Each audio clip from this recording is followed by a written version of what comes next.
What's going on, y'all? Welcome back to the channel. We got some breaking news. Okay, let's break this down, analyze it, and make sure you got your seatbelt on, cause today, baby, there was courtroom chaos that's got Diddy's dream team twistin' and turnin'. Check this out. The jury in the federal RICO case against Sean Diddy Combs was in deliberation for just 2 hours when some real-life drama hit the fan. So here's what went down. Not even 120 minutes after getting the case, the jury sent a note to the judge. And this one?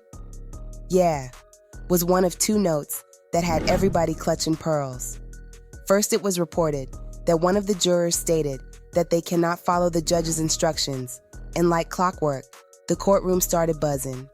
Then came the next note, and it wasn't looking good for Mr. Bad Boy for Life, because they specifically asked the judge about the narcotics charge, how it works, how intent is proven, and how it connects to the larger racketeering charge.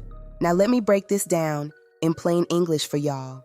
When a jury starts zeroing in on specific charges this early, it means they've already formed an opinion, or they're really close to one. And if they find Diddy guilty of just one predicate act, like narcotics trafficking, that's enough to lock in a RICO conviction. Yes, even just one. Now, here's the real gag. The narcotics charge is a predicate, basically one of the building blocks prosecutors need to secure that RICO charge. So if the jury's leaning guilty on narcotics, that whole house of criminal cards could come crashing down right on Diddy's multi-million-dollar empire. And Diddy's defense? You know, they panicking. Word is, his so-called dream team is digging through legal case law like it's a clearance rack at Ross. It's giving desperate, it's giving scrambling, it's giving, this ain't what we practiced in the mock trial, y'all.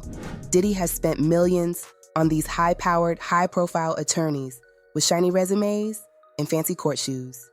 But all that money and all that prestige might not be enough to save him from what could be the biggest loss of his life. And let's talk about these Diddy supporters for a sec. I know some of y'all are loyal. I get it. But loyalty don't trump law. A lot of folks out here are riding for Diddy based on how they feel, not based on what the law actually says. This isn't about vibes. This is about verdicts. Being a mogul doesn't exempt you from federal charges, especially not when you're being painted as the head of a criminal enterprise. The prosecution? Who? They built their case brick by brick damn brick. Witnesses, surveillance, bank records, texts, Jane Doe testimony, KKK, confidential informants, former employees. They dropped the absolute works. They didn't show up to play.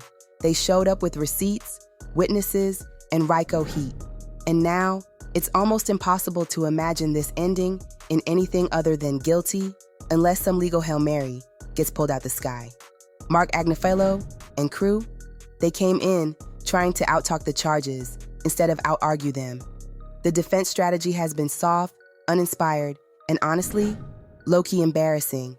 Instead of poking holes, they out here patching leaks they created. The court is tense, the media's camped outside, and insiders are whispering, we might get a verdict in 72 hours. And if that verdict comes down and it says guilty, you better believe the industry and the internet is gonna explode. So now we wait. Tick-tock.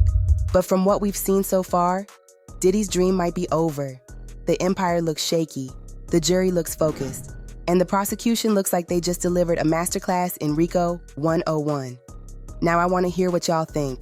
Drop a comment below. Do you think Diddy's guilty, or is this just the feds flexing again?